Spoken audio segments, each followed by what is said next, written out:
Hey, welcome to the Ron Johnson Discipleship Podcast. So glad that you are tuning in to spend some time with us. It's always a treat and a privilege, and we're always humbled by those who would spend some time with us, and we're trying to make this as value-packed and powerful as possible as we're talking about issues that we know we're all facing. And I think when we ended our last series talking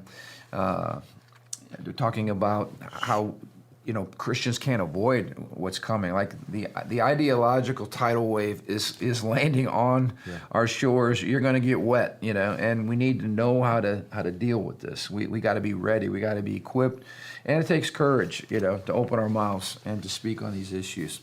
So bring us up to speed from where we were last time. We kicked off kind of a new book that we're going to use to guide our thoughts. Yeah, we talked about Rod Dreher's book, Live Not by Lies, which really is his framework of how Christians should interact in this world we live in right now, and based on historical precedents, based on. In fact, what I love about the book is he interviews a whole bunch of former Soviet bloc people, citizens who lived through Stalin's communism. Yeah. And they understand what a totalitarian country looks like.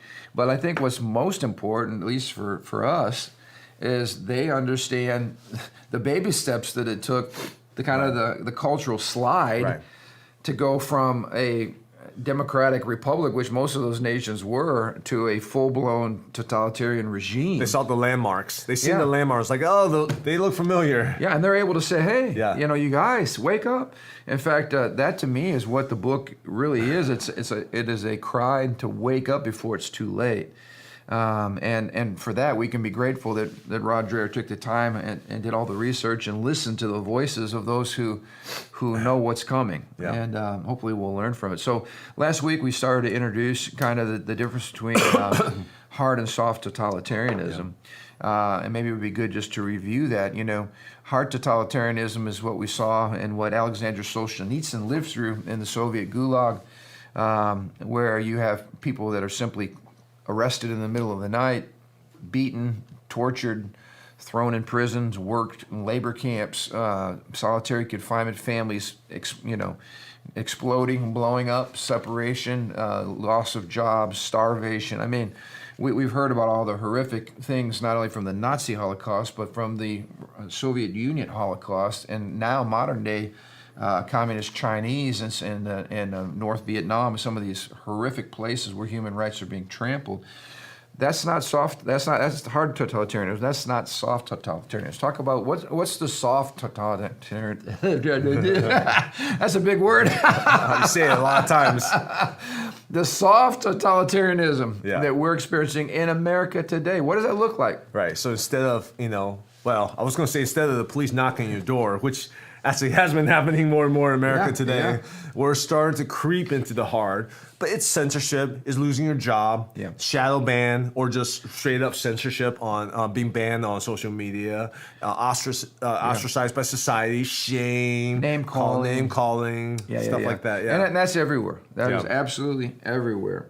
And I think it's important that this is another three key words I think it's good for us to introduce, because this is involved in a lot of corporate America. It's called DEI, diversity, equity, inclusivity.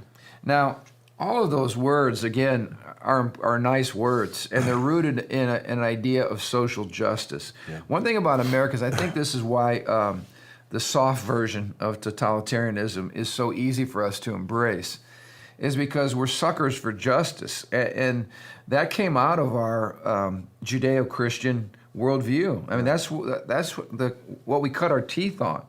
And when I talk about that, what I mean is these are biblical values when it comes in terms of caring for the poor, the needy, the genuinely oppressed, wanting an even playing field, fairness.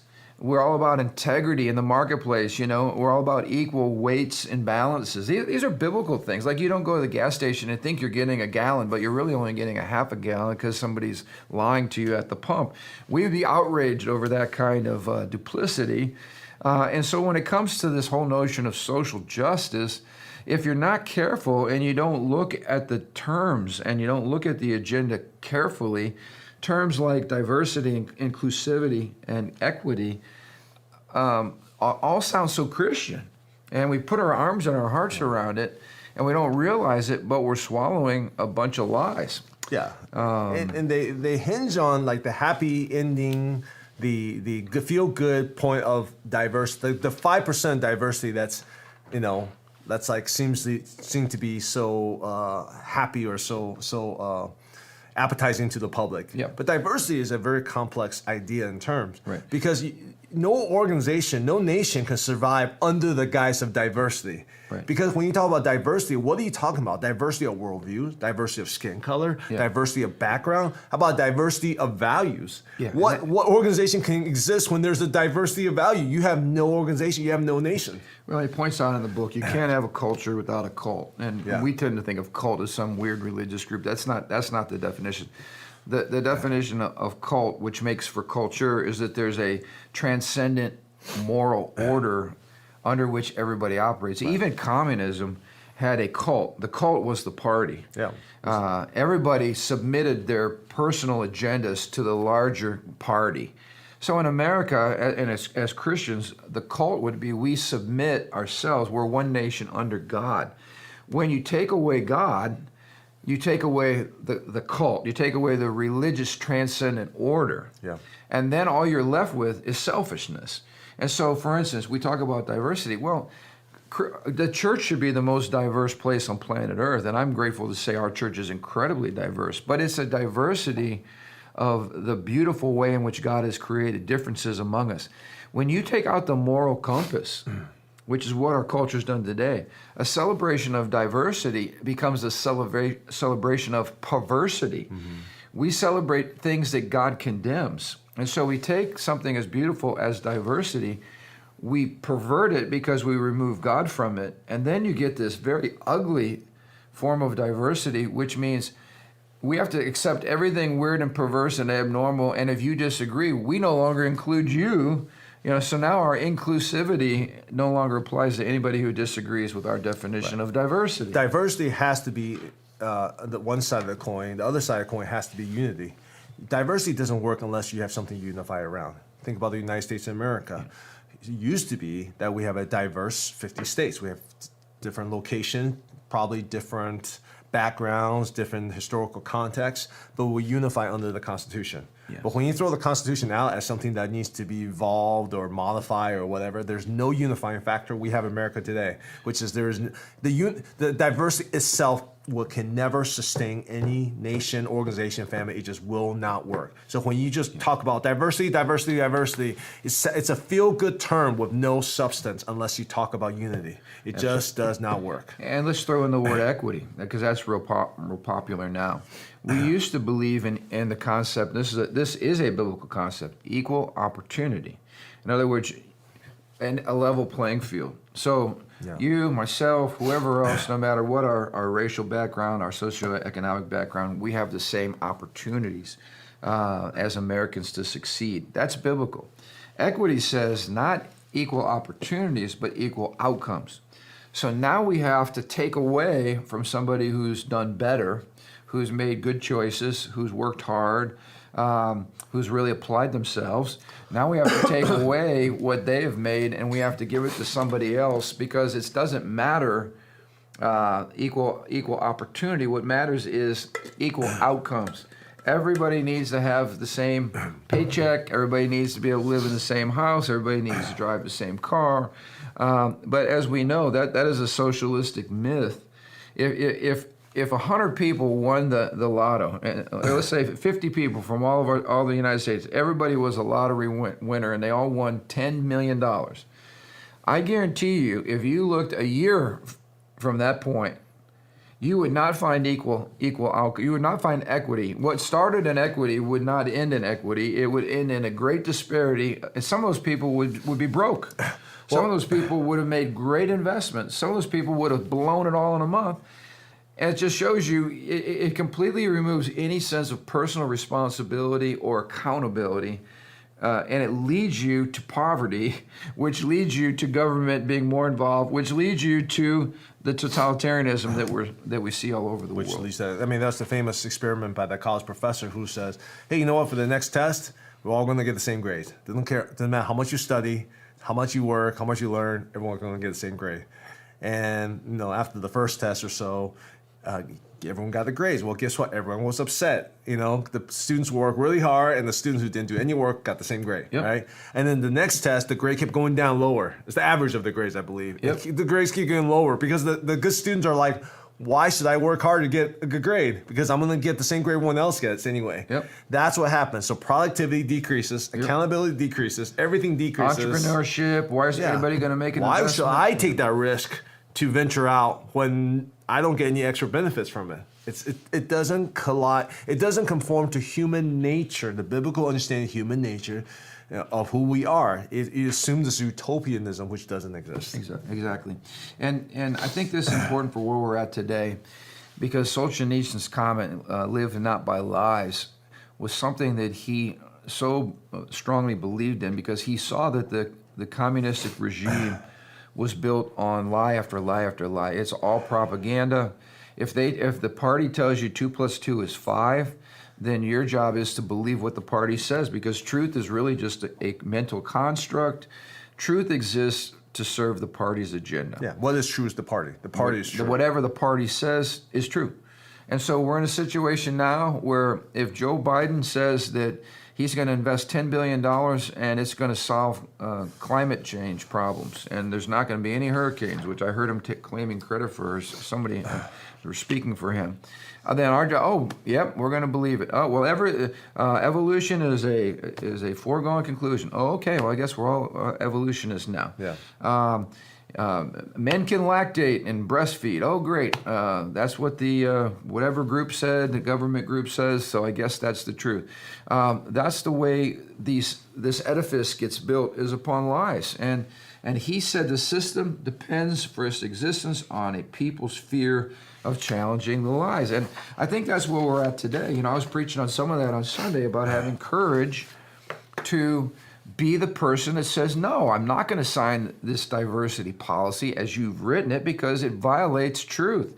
It goes against the Word of God. It goes against my beliefs in Christianity, and I'm not going to sign it. No, I'm not going to take the vaccination because I have grave concerns about the vaccination itself, and I don't trust the people that are pushing it. So I'm not going to take it, and you need to respect my right of conscience to respectfully not participate. I mean, all it takes is for, we're seeing it with school boards, with parents who are irate that their kids are being groomed and their minds are being twisted and deformed to believe that there's something that they cannot ever be. And they're standing up and saying enough is enough. All it takes is for Christians and people of faith, people of common sense. You may not even be a Christian, but you're smart enough to realize that a man can't be a woman and cannot conceive and have a baby. You just have to stand up and say, I don't think we should be teaching this in our public schools. Why don't we teach kids how to do math and how to read, like what we used to teach them? Right. So the whole edifice, eventually, if it's built on lies, will eventually crumble. We saw this in every communistic regime. They absolutely are destroyed. They crumble from within because they're built on lies. Let's not let the foundation get built in America. Let's call it out as we can and not be afraid to speak the truth. That's really what Solzhenitsyn was. I thought he mentioned us. one point. There's one reason that could cause us to entertain the lies is comfort. Yeah. The pink police state is what they call it. Let me describe that, and I want you to elaborate. The pink police state was defined as an informal arrangement in which people surrender political rights in exchange for guarantees of personal pleasure. Oh, this is so good. So how do we do that in practical terms? How do we embrace tyranny as long as it keeps us comfortable? Yeah, because we're so used to one way to make a nation weak or just a people group weak is introduce conveniences and pleasures. And then if they, whether it's social media access all the time, free internet, free this, free that, free healthcare, free everything, and then if there's any stepping out of line, you don't have to necessarily put them to jail, but you withdraw their access to these things. And because of people's addiction to these comforts, they can't live life without it. Yeah. I mean, does that describe our culture today? It may highlight, again, the technology companies, you know, all these smart devices. Yep. Every smart device is actually like the totalitarian regime invited into your home to listen to your intimate conversations. Now we wouldn't allow a government official to sit at our kitchen table 24/7 and observe us and listen and take notes. But we're so comfortable with what technology can bring us that the trade-off, at least we think, is not a big deal. But what we're finding, for instance, in communist China, which has a huge surveillance system, cameras everywhere, Big Brother is watching you 24/7. So when Siri, for instance, overhears me talking about how much I love pizza, and then the next day on my information feed is an advertisement for pizza, we need to realize that what's being created out there in a moment's time can find us, track us, know what we said. Know, in fact, how much is this used when the elites today want to destroy somebody? Say you and I want to run for president of the United States. There's whole teams that are just looking into what I liked on social media, comments that I said 20 years ago, some tweet I made. They will go after all of that information in an effort to simply destroy your character, your reputation. But this is our lifestyle. We can't live without it. We have to have these modern conveniences. Yeah, and it makes me think, because who doesn't like these conveniences? Sure. And yet, in an instant time, with the wrong government, all these things can be used against you. Even what we know is, think about people that have built a major social media platform. They work very hard. They have all these people that are following them. It's part of their income stream, or maybe it's their full-time job. And all of a sudden, some person at one of these major platforms just simply says, no, we don't like you saying whatever you said. Done. Yep. I mean, cut off. And they have no recourse at all. Or banks. I've heard of banks doing the same thing with people who, again, violated the liberal orthodoxy. It's scary. We're talking about cashless societies and everything going to digital. And it's scary when you think that literally one entity, one person, can completely shut down all of your economic activity. Yeah, because all your assets are zeros and ones on the computer. It's all digital. Yeah. So there's no collection that can change your records, and it's all gone. And so if Christians are living for comfort, which we shouldn't be, we should be living for truth. But if we're living for comfort, then we'll sell our souls to the government as long as our comfort stays in place. How many people, I've seen this in political cycles, they vote their pocketbook. I know a lot of, for instance, we'll use this as an example. I know a lot of good, hardworking guys who are members of the union. And they will vote for a candidate who supports all these radical left causes, but who's friendly with the unions. And so basically what they're telling them, you vote for me, I'll make sure you get plenty of work. Now, what's ironic is that usually just the opposite happens on every front. That this person and their party gets in power and the economy tanks. We just saw this when Biden canceled the pipeline on day one. And there were something like 250,000 jobs lost overnight. So it's interesting that because we believe the lie that if I vote for this candidate, they're going to keep the economy strong, keep feeding me business, even though they're pro-abortion, pro-sexual perversion, pro all these things that we know are wrong, and that this person might be a good, God-loving person who goes to church on Sunday. But at the end of the day, if you vote for your comfort and you vote for your job and you vote for what you think is going to put more money in your pocket instead of standing for truth, you are paving the way for totalitarian government to come in. Yeah, when the Europeans came and they start colonizing China, they introduced opium, weakened the people. Addiction. I mean, it's a very simple strategy that you introduce these. When individual liberties or people get weak, then government has to get bigger, and eventually government's doing it. You open yourself for a invasion by your own by your own totalitarianism, whatever Yep. it is.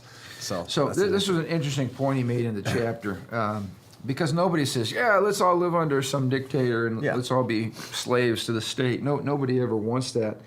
He talked about the gentleness of soft totalitarianism, and I think this was very eye-opening to me because Satan will always try to exploit people made in the image and likeness of God. So there are certain things about what it means to be a human that he will twist and pervert. And one of those things, again, is this whole notion of a just society. There's a longing in everybody's heart whenever we see injustice, somebody's robbed, somebody's overlooked because of the color of their skin or whatever the situation. Whenever we see this happen, there's something inside of us that says, that's not right. And that sense of that's not right is because we're made in the image and likeness of God. That's why there has to be a God who is just, because there's a craving in human beings for justice.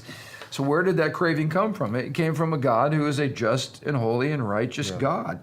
And so we see this whole social justice movement in America today, this crusade for public righteousness, right? But people are going about it in a way that's actually counterproductive and actually leads to greater enslavement and tyranny. So let's talk about that a little bit, because, when you call certain people victimizers or scapegoats, and then you call other people victims, as we said, it plays into that Marxist template. And it's unfair fundamentally because justice is not a corporate issue. When we go to court, we don't go to court as a white racist. You go to court as an individual, and you're judged on the basis of crimes that you personally committed. Yeah. Groups don't commit crimes. We talk about fascists, racists. No, groups don't commit crimes. People do. Yeah. Individual people commit crimes. That's why the critical race theory that's being pushed in our schools is so full of poison, because it divides people into groups and then demonizes them and tells them that they're guilty of certain things when groups don't commit crimes. Again, people commit crimes. People are racist, not groups. So white people are not racist. Some white people are racist. Some black people are racist. But black people are not all racist any more than white people are all racist. So it's a perversion of justice because it takes it out of individual responsibility and accountability, and it blames all Americans or certain groups of Americans for certain sins. I like to think about it this way. I don't know if I can explain this correctly. In our culture, we want the virtue of something that people really fought for. People like MLK Jr., like they sacrificed for those virtues. We want those virtues without any true sacrifice. Yeah. I mean, just an example. Whenever people say they have a mercy gift, a mercy gift in the church, they say, I love mercy. My question is, do you really have a mercy gift, or you just feel bad for certain people and you unleash your anger on whoever you think is oppressing that group of people? Because if you really have a mercy gift, you show mercy on everyone, even the perpetrator, even the bully. Yep. And I've seen people who say, I have a mercy gift, and they're like, oh, so protective of this group, but whoever they perceive as the perpetrator, the bully, they show zero mercy to them. To me, that's not a mercy gift. That is just, you really care about this person, you really hate this other person. And what the person with true mercy gift has developed that gift, true love, to say, yeah, I want to protect the weak, but I also want to show justice and mercy to whoever the perpetrator is, right? You see what I'm saying? Yep. That's true character. That takes time. That takes virtue to hold that virtue. It takes personal involvement. That's why this whole thing with the border crisis is a lesson on leftist hypocrisy. One of the fundamental purposes of government is to protect the border, to have a border, to protect the citizens, to have a process of assimilation that is under the rule of law. Of course, this administration wants nothing to do with that. We've had, 2 million people illegally enter the United States? 2 million. This is placing a massive drain on the border states. It's placing a massive drain on our economy, and I believe it's intentional because that's what you do to grow government. Governor DeSantis was brilliant in his move because he simply said, okay, if all you folks, all you urban areas, you social justice warriors, you're all about a sanctuary place where anybody can come. You even put your signs up, right? We saw the signs in Martha's Vineyard. Everybody is welcome. We do not discriminate. All the leftist ideology, all the progressive nonsense. And then when 50 people end up in their neighborhood, they call out the National Guard. They ship them out as fast as possible. They say it overwhelms our ability. These are the richest people in the world. But here's the point. Their justice is not a personal, it requires no personal investment. No sacrifice. Not a single person that was in the news anyway opened up their home. But they're all about caring for the poor and the needy and the marginalized until it's not the government doing it, until they have to do it. Yeah. And it's hypocrisy. It's a twisted form of justice. It's like when Jesus told the parable of the Good Samaritan. All the folks that walked on by. And he said, who really loved that person? The one that stopped and actually did something. So his move was brilliant because it exposed the leftist hypocrisy. You will not contain the border, and yet you expect all these communities to be overwhelmed with the incredible needs of all these millions of people that we're letting in. Yeah, you want to signal virtue. See, Virtue the thing is, signaling. but to truly help people and bring justice is more than just something signal. It's really helping people, caring for them, getting through their lives. I mean, you and we're in the business of engaging people. I mean, how many people you've taken to your house? How many people I've taken to my house? Literally taking people off the street into our house to live with us. For same thing for you. To love them, to care love for them, feed them. You know what we them? learned is super hard. Absolutely. It's super hard to help somebody who don't want to help themselves. It's super hard to change people. This is a process. This is a journey. This is not something we just signal. It exposed how much more love do I need in my own heart. It shows me, it brought us humility to realize I need a girl, This whole process, this whole journey is not just about, I saw the MLK Jr. did that, I want to do that too. Well, you got to go through the hard journey to grow in that virtue. And we don't have that in our culture. We want to microwave those virtues without actually growing into it. This is that psychological, therapeutic, let's just love everybody that has absolutely no hands or feet to it. Yeah. And the government becomes the hands and feet. The funding for all of this comes from a massive redistribution of wealth. And it's wicked. It is absolutely wicked to the core. There's nothing Christian about it. But this is how that soft totalitarianism creeps in. Yeah. It feels so good. It sounds so good. It's so feeling based without any. It's not factually based. Like, just think of the concept of open borders. What would happen to America if we just let anybody who wants to come to America, and then we tell our communities and our people, do your part. We hear this from Joe Biden a million times. Yeah. The rich people need to do your part. Well, what does that mean? It means we need to steal all your money, and we're going to help these people. That's what it means. It's ridiculous. It is nonsensical. If you just carry out the logical thought process, you realize it's unsustainable, and all it leads to is massive chaos, which leads to power grab, which is exactly what everybody on the left wants, is bigger government. How do you get bigger government? You create chaos, and then the very problems you create, you promise that the government's going to come in and fix it, and it's all rooted in fear, and it's rooted in people will give up liberty for control if it means it brings peace to their life. And it's a carnal, selfish thing. Maybe in the time that we have left, I think maybe we got a few more minutes here. I'm concerned because this whole pandemic, and now we're in the post-pandemic where certain people are just now limiting the control. Really what it was a trial run on how complicit Americans are going to be to allowing government to basically call all the shots. And the genius of this from the left side, and this is where, again, big government comes in. If your goal is globalism, then you need to find global problems that people feel sympathy about, where it plays on people's sense of justice. So let me give you two global made-up problems, all right?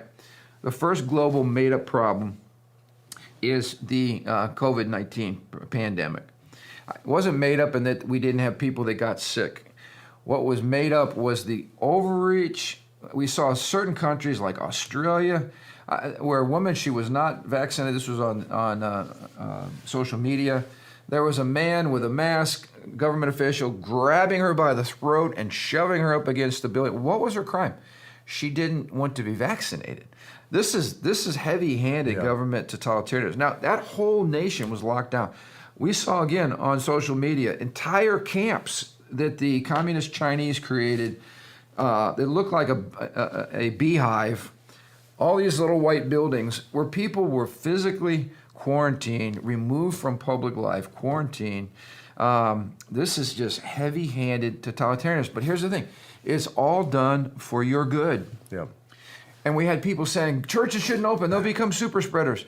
But they were going to Walmart to buy their groceries every week. No one was worried that Walmart was going to be a super spreader. But churches couldn't open. We'd be a super spreader. So it was a global issue that preyed on people's sense of justice and being a good neighbor. That was one. The other one is climate change. If we get everybody freaking out about climate change, I just saw, interesting enough, that the ice caps have grown by I forget how much now. But everything now, there's a hurricane that's hitting Florida. Well, there's been hurricanes hitting Florida ever since there was Florida, but we're blaming it all now on climate change. And we're saying that we have to act now. Fear, fear, fear, fear, fear. We have to do something now. And we can't just act independently as a nation state. We have to act globally. So all these pushes try to appeal to people's sense of justice, love, kindness, equity, being a good neighbor, a global neighbor. And when someone comes along like Trump or this woman in Italy, and she says, no, we're not going to sign anything that is not good for the people of Italy. In other words, we're not going to be a nice globalist. We're going to do what's right for our people. Now they get labeled a fascist. Yeah. So this is happening everywhere. And you got to open your eyes and you got to see this. Loving your country is not some Christian nationalist cult and you're a scary person. No, you should love your country, but you don't even know what your country is if you don't have closed borders. So this is not being mean. This is just simply loving your nation and actually having a nation that you can find your roots in and your identity in. But all this is under assault right now. And it's all part of what we want you to see is part of a larger agenda.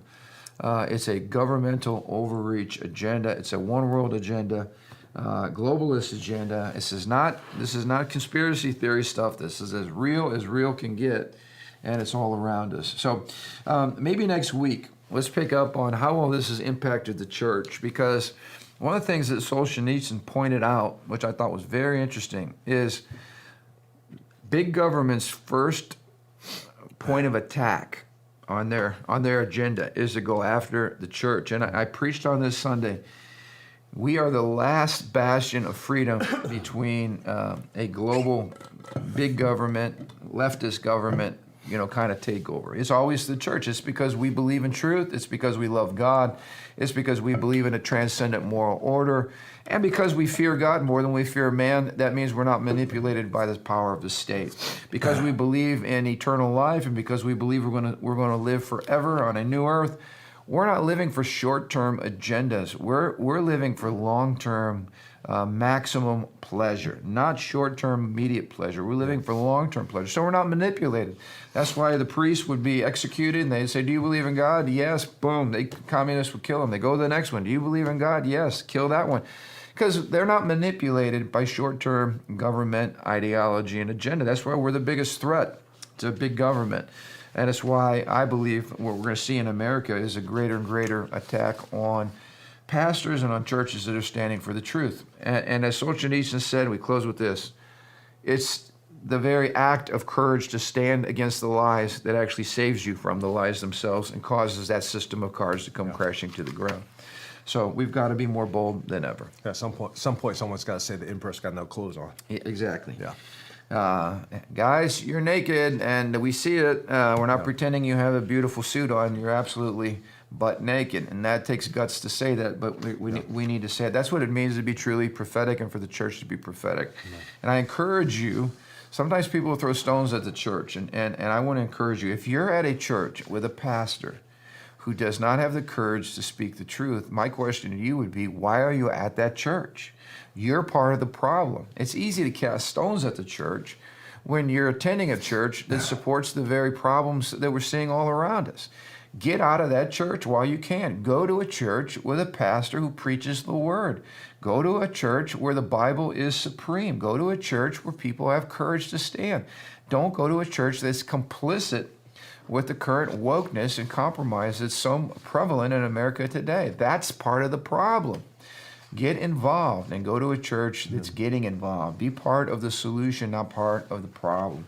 We're going to get into this in our next podcast because, again, much of the problem, as we saw in Germany under Hitler, certainly in Stalin, was a church that by the time they got the courage to speak up, by the time they actually saw what was going on, it was too late.